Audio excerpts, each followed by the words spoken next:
Hey guys, welcome back to my channel. Today's video is going to be about best and worst palettes that I've received from Boxycharm. And before I start, I do want to say that just because some palettes are in my worst list, it doesn't mean that they are like the worst in the world. I just want to get that out of the way because I don't want you guys like hating on me if I don't like a certain palette that you guys like. At least 3 of them in that list, in the worst list, are not that good. Again, these are just palettes that I specifically received from Boxycharm and only Boxycharm. I've been subscribed to them since December 2018. I believe that was my very first box and I was super excited about it.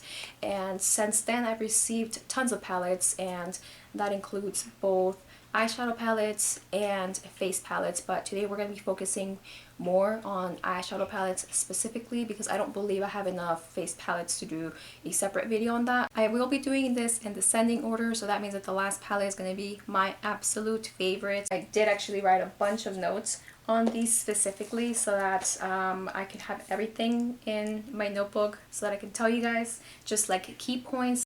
First one in my worst list is this Crown Pro Fuego eyeshadow palette. This is what it looks like. Extremely warm toned, as you can tell, and I know that a lot of you are just very tired of seeing warm tone palettes. I'm one of those persons as well. Even though this palette was actually really creamy and pigmented, it didn't really have much fallout. There was a little bit of kickback, but one of the reasons that I put it in my worst list is because these darker shades just apply very patchy. I had kind of a harder time blending them. The shimmers are just absolutely beautiful, and I do feel like all of these shades complement each other. The reason this palette is in my worst list is, again, because the darker shades are patchy. It also doesn't have enough dark shades to really create a smoky eye, and this is something that somebody pointed out to me until after I reviewed it, and I was just like, you are completely right. There are some people who love smoky eyes and they love to play with color and like warm tones and stuff, so I feel like if you guys like smoky eyes, this is not the palette that you should pick up or even have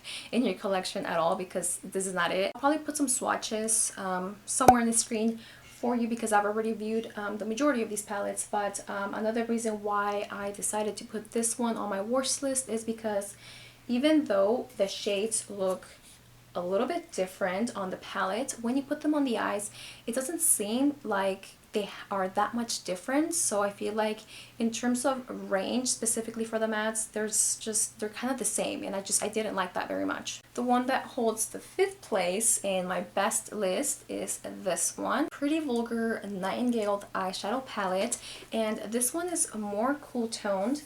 I love that it has a mirror as well, so is the other one, but this one is really cool tone, and this is probably the only or one of 2 cool tone palettes that I have in my entire collection. This palette is actually really good formula. It's also really good for day to night looks, and on top of that, I really love how all of the shades complement each other so well. And one of the things that that palette didn't have that this one did is a lot of mattes are like different shades, and also the shimmers are like varying in shades, and also this one does have much darker ones, so even a black one, so you can actually create a smoky eye if you wanted to, or just go with like the lighter shades up here to do like daytime looks or a daytime subtle soft smoky eye. In 4th place in my worst list is this Pure Cosmetics Midnight Masquerade face palette, and this one actually comes with both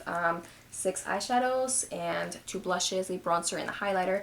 And the reason why this one is in my worst list is because there's just only 6 shades, and I feel like these were just kind of just thrown around in there for no reason. I don't really see a color story, and even though the shimmers are like really good quality, in fact all the shimmers are like amazing quality, there's like little to no fallout and they apply beautifully. I did not like the fact that there's only one matte shade, and I feel like you can't really do much with this palette for the eyes without reaching into other palettes, and that's a really big pet peeve for me that I have to have enough mattes or at least enough shades where you can create at least 1 or 3 different looks with the shades that come in that palette. I don't like face palettes to begin with, so it seemed pointless to me. Very, very pointless. In 4th place in my best list is this one.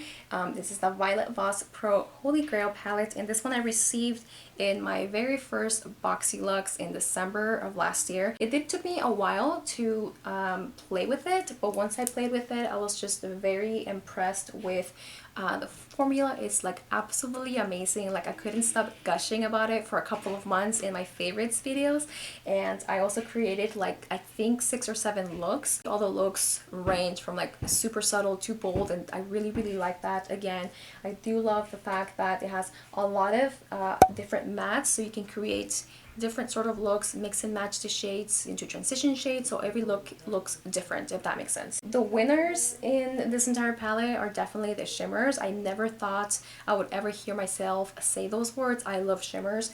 This palette made me love the shimmers. These are just like top of the line, high quality, and also like I did an extensive review over on my blog where I also like broke down the price for the amount of shades that you get, and I'm telling you guys, it's amazing. Like the price that you pay for this, for the quality that you get, is just like through the roof. Anyway, I do think that this palette is also really good for beginners, and the formula is consistent. Again, perfect for day to night looks, which is important for a lot of people, and you also do have a couple of shades to make like smoky eyes, but even though these are more leaning towards like burgundy, browns, maroons, neutrals kinds of colors, I still feel like you can still make it work with this palette, and like you just have to like pack it on and you'll be good. In 3rd place for the worst list is this one. This is the Tarte Rainforest of the Sea Volume 3 eyeshadow palette. Opening it is like absolutely beautiful, but it was such a huge letdown. Like the shades just absolutely sucked. I was not able to pick up the shimmer shades at all with a brush, and even when I picked them up with my finger, like I wasn't able to transfer them properly onto my lid because all the pigment stayed on my finger, so that was just a huge bummer. It was also really hard to swatch it, and that was obviously the first time for me that I was just like, okay, this palette may not be good, but I wanted to give it the benefit of the doubt, and even then it still like let me down. So yeah, not the best palette I've ever tried from Tarte. I know I'm not the only one who agrees, because a lot of people were complaining that it was just really bad, and it's such a shame because it's just absolutely gorgeous and I would love to keep it, but I'm never gonna reach for it, so oh well. 3rd in my best list is this one, the ColourPop Cosmetics Element of Surprise Shadow Palette, and I think this was my very first ColourPop palette, and I absolutely fell in love with the formula because of how inexpensive their palettes are. Even though this one doesn't have a mirror, I just absolutely love the color story, and again I love the variety of shades in here, but also kind of staying within the theme. This one has 4 formulas: matte, metallic, satin, and duochrome, and this is one of my first times of trying their duochrome specifically, and I was just in love. One of my cons is that a couple of these shades, like I think this one, and that one, do stain the skin because they do have an ingredient called Red Lake, and I did an in-depth review on this palette as well over my blog. I'll link it down below, and I talk about all about that specific ingredient. But aside from that, I really thought that this palette had amazing great shade ranges as well as good shades for transition. It does have a lot of kickback and fallout, but I felt like that could be overlooked because all the shades applied beautifully and they blended really well. Another thing that surprised me about this palette is that even the lightest shades were just like highly pigmented. The fact that it's just all consistent throughout, I was willing to like overlook the slight cons, if you will. Alright, we are down to the last 2, and this one was kind of hard because the 2 palettes that are in my worst list was just kind of hard to figure out which one was just like literally the worst one and which ones from my best list was the best one, because the ones in my best list both inspired me to create a whole lot of looks, and the ones in my worst list were just like absolutely like I couldn't even deal with them. The one that holds the second place in my worst list is this one, the Laurel Los Angeles, what is this, Party Animal eyeshadow palette. I like the fact that they're all really bold colors, and I obviously love purples, and I was really excited about the blues. Just like literally every single color I was really excited about, and then it was just a huge letdown. So it was inconsistent, it was powdery, some of the shades were not blending really well, and that goes for mostly these two blue shades, which was hugely disappointing because I was mostly excited about those. They also had a ton of kickback, a lot of fallout, especially for these two right here, like the micro glitter that's in the shades would just stay on my skin, and it was just super difficult to get that cleaned up. I don't know, it was just like the shimmers were probably some of the worst that I have ever tried, and I want to give, you know, Laura Lee the benefit of the doubt, because I mean it could be a bad batch, and that's just what I ended up with in my mind, because she's a beauty blogger and she's tried countless formulas from different brands. I figured she would know what is good and what isn't. So again, it could be a bad batch, and I'm hoping that it is, but this as a first introduction to her brand was just not good at all. Only one shade that outperformed the entire palette was the orange one, and that is it. Almost nothing was wrong with that shade, the only shade, and so of course that made it disappointing that only one shade out of the entire palette worked. So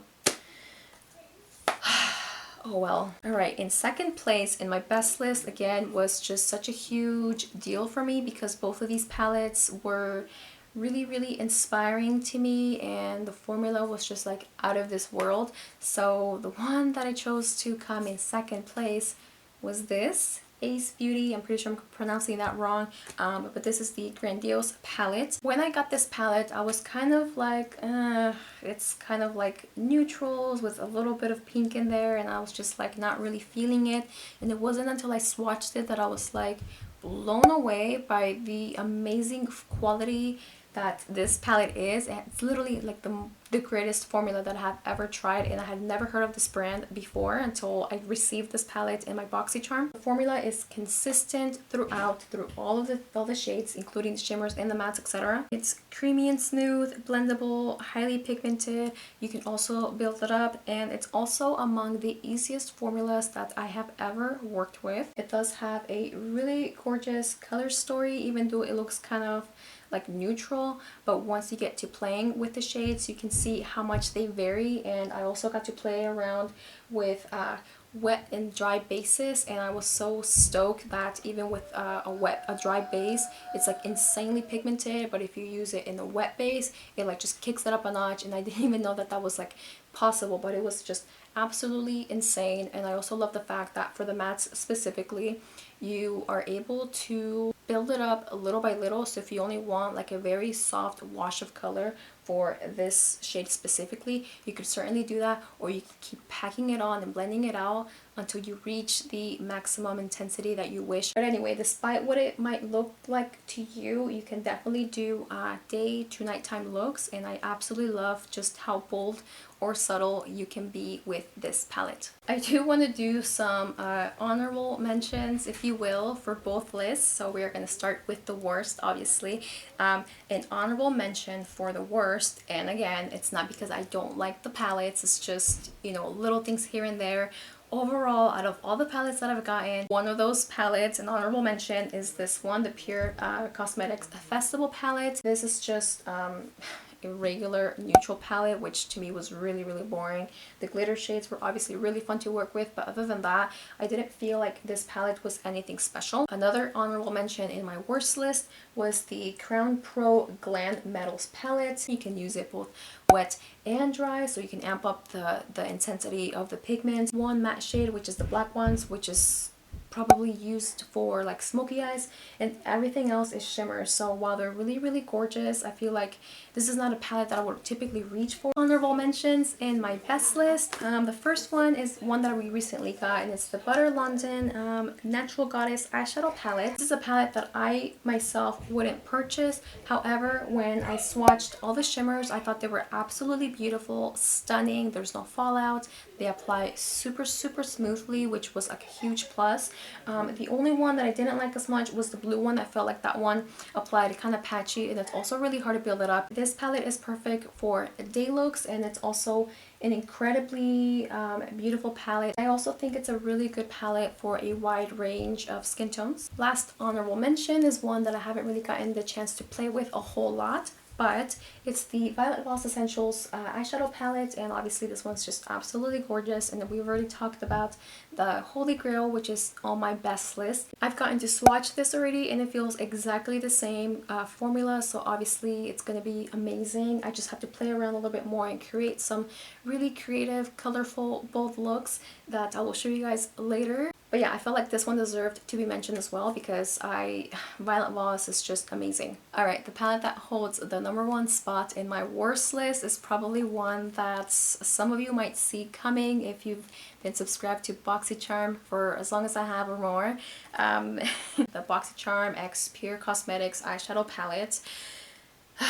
It sounded great because in the back it says cruelty-free, gluten-free, talc-free, and vegan-friendly, so I was just like, oh yes, I am all about that. However, most of the top row are shades that you can't even see on my skin tone. Like, I really have to try to build them up in order for me to even see it on myself. The second row is just a bunch of shimmers. And then we are down to the bottom row. This was probably the worst black shadow that I have ever used. These two were really dry. The blue shade was just very bright, vibrant, and I feel like it swatched beautifully. I had such a really hard time like putting it on my eyelid, like even with my finger, with my brush. I really had to like pack it up so much in order for me to see the actual intensity of the shadow. Moving on, and to end this video on a very positive note, I guess, the best palettes that I have ever tried in #1 spot, the Alamar Cosmetics Reina del Caribe Eyeshadow Palette Volume 1. The quality of this palette is literally out of this world. These two shades in the bottom actually do have some kickback. They're also a little bit drier than these two, so it led me to believe that these are actually like true mattes, or these are like lean more satin. But even though they're dry and they also have a lot of kickback, they were able to blend really easily. I didn't notice any patchiness. The formula was consistent throughout in between the metallics and the mattes. The shimmers, which are the top 4 here, can be applied wet or dry. Super pigmented, high quality. The metallics are amazing. They're not chunky, little to no fallout. They blend really well, and I also feel like all of these shades complement each other really well. The color story was nicely done. I was really inspired, and I ended up creating like 7 looks, so it's definitely like one of my favorite palettes that I have ever received. Alright, so there you have it. My top worst palettes and my top 5 best palettes received from Boxycharm. I feel like up to this point I've received a little over 20 palettes, including face palettes. Again, we only focus on eyeshadow palettes here only, and so these are the ones that made it to both of my lists, along with some honorable mentions. I've already unsubscribed from Boxycharm in September, so I'm not entirely sure when or if I will even resubscribe, or when that would be. I really do want to try different boxes in the meantime, so if you guys have any suggestions of boxes I should try, please let me know. Leave me your suggestions down below and I will definitely try them out. That is all I have for you guys today. Be sure to hit the like button, subscribe to my channel, and be sure to come back on Thursday because I am gonna do another video going over my favorite products from Boxyluxe. Thank you guys so much for watching and for your support. I will see you later.